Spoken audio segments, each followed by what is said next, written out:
जन्म राशि महत्वपूर्ण है, लग्न राशि महत्वपूर्ण है, सूर्य की राशि महत्वपूर्ण है या आपके नाम की राशि महत्वपूर्ण है। ये बहुतों के मन में यह संदेह होता है कि मैं अपना राशिफल किस राशि से देखूं।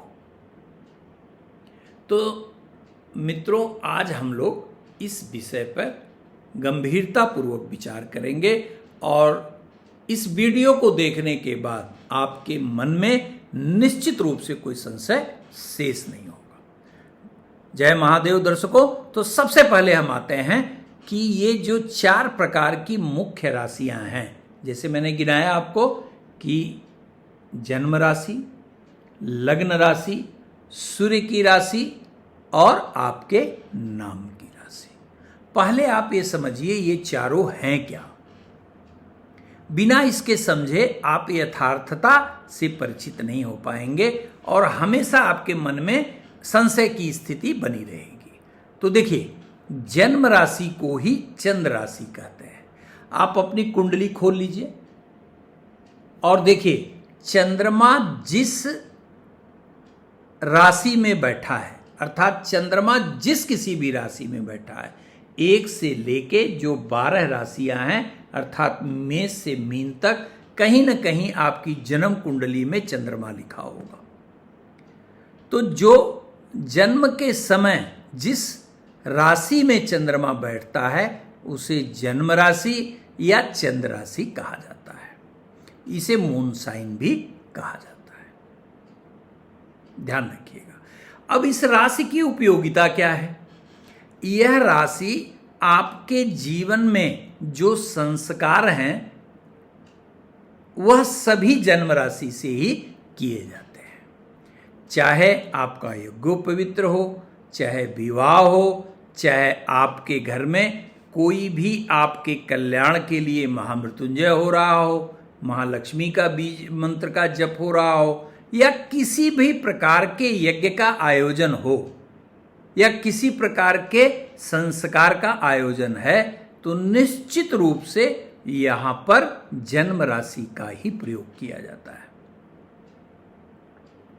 इसीलिए शास्त्र सीधा कहता है कि जन्म राशि को कभी किसी को बताना नहीं चाहिए।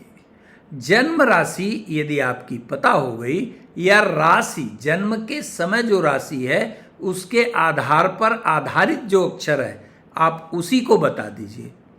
जैसे मान लीजिए कि किसी का जन्म के समय जनेश्वर नाम है, तो जनेश्वर से क्या हुआ? मकर राशि हुई। आपने सिर्फ नाम ही बता दिया तो ये पता चल गया कि इस व्यक्ति का उत्तराखाड़ नक्षत्र के तृतीय चरण का जन्म है।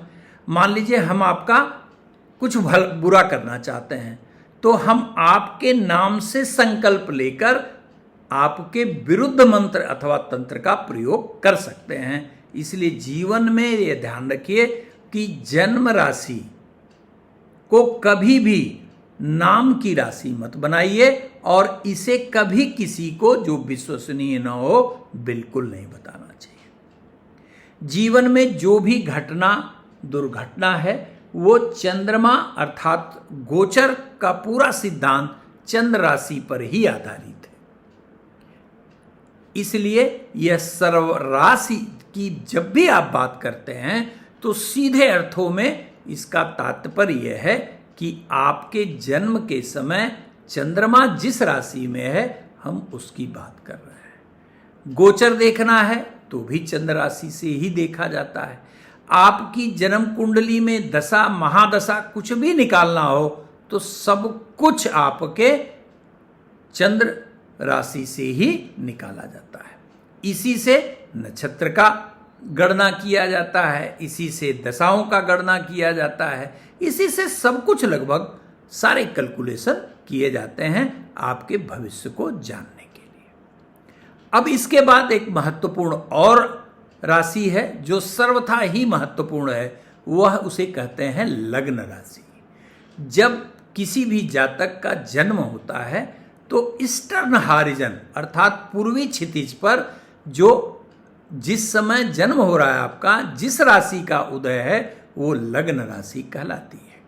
लग्न राशि यदि आप अपनी कुंडली खोलिए तो देखेंगे कि सबसे ऊपर जो 3 खाने बने होंगे उसके मध्य की राशि सबसे ऊपर वो लग्न कहलाती है।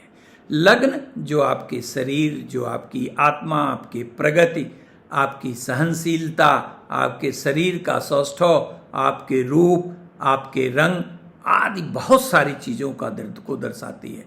अर्थात लग्न राशि आपके संपूर्ण जीवन का पिवट है।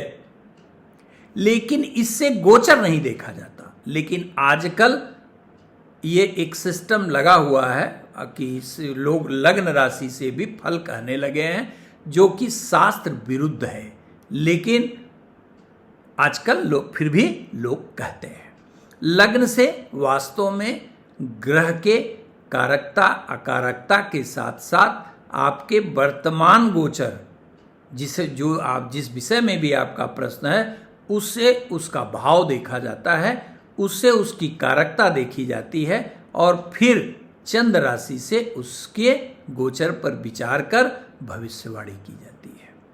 तो स्पष्ट हो गया होगा आपको कि चंद्र राशि क्या है और लग्न राशि क्या है, जन्म राशि क्या है। जन्म राशि चंद्र राशि दोनों एक है, लग्न राशि भी आपको स्पष्ट हो गया होगा। अब तीसरा जो बचता है उसे कहते हैं सन साइन अर्थात सूर्य की राशि। देखिए ये जो है वो बेसिकली मैं कभी भी इससे कन्विंस पर्सनल लेवल पे नहीं होता हूं, क्योंकि देखिए कहते किसको हैं, सूर्य 1 महीने 1 कक्षा में परिक्रमण करता है। तो मान लीजिए कि 14 अप्रैल से और 15 मई तक सूर्य मेष राशि में गोचर करता है। तो अब 14 अप्रैल से 15 मई के भीतर सूर्य की मेष राशि में गोचरी स्थिति बनेगी और इस समय पूरे माह में अर्थात 14 अप्रैल से 15 मई के भीतर जितने लोग पैदा होंगे सबकी मेष राशि होगी। आप खुद ही कल्पना कर लीजिए कि इसकी यथार्थता किस सीमा तक हो सकती है। ये बस एक मन को जो है कि हाँ आप भी जन्म राशि अपना देख रहे हैं और एक कठबैठी टाइप की है, बाकी इसमें कोई विज्ञान नहीं है। ठीक उसी प्रकार जैसे 15 मई से 15 जून तक सूर्य वृषभ राशि में रहेगा, तो 15 मई से लेके और 15 जून या 14 जून तक जब सूर्य वृष राशि में रहेगा उस समय कोई पैदा हो, उसकी किसी समय दिन में हो, रात को हो, दोपहर हो, सायं हो, कभी भी पैदा हो, ये उससे कोई मतलब नहीं है, आपकी राशि वृष ही होगी। तो इसलिए ये गणितीय रूप में या जो भी पैरामीटर एस्ट्रोलॉजी के प्रेडिक्शन के हैं उस पर ये कहीं खरा नहीं उतरता, इसलिए इसका कोई बहुत महत्व देने की आवश्यकता बिल्कुल नहीं कही जाएगी। और आखिरी बनती है आपकी नाम राशि, नेम राशि। जैसे मेरा नाम राजेश है तो मेरी जन्म के समय तुला राशि है। अब तुला राशि है तो निश्चित रूप से दैनिक जीवन में जो हम काम करते हैं उस पर नाम राशि का या फेमस नेम जो आपका है, जो जिस नाम से आप समाज में जाने जाते हैं, पहचाने जाते हैं, जो डॉक्यूमेंट्स में आपके है, उसका फर्क पड़ता है। तो जब कभी भी कोई अच्छा काम करने जाएं तो निश्चित रूप से 2 राशियों पर विचार करिए। सबसे पहले तो सर्वाधिक महत्व मोर देन 80% जो इम्पॉर्टेंस आपको देनी है वो जन्म के समय की चंद्रमा की स्थिति अर्थात जन्म राशि या चंद्र राशि 20% सहायक के रूप में आप अपने नाम राशि का प्रयोग कर सकते हैं। धन्यवाद मित्रों, यदि वीडियो पसंद आया हो तो निश्चित रूप से चैनल को सब्सक्राइब करिए, बेल आइकन दबाइए और शेयर करना बिल्कुल मत भूलिएगा। धन्यवाद।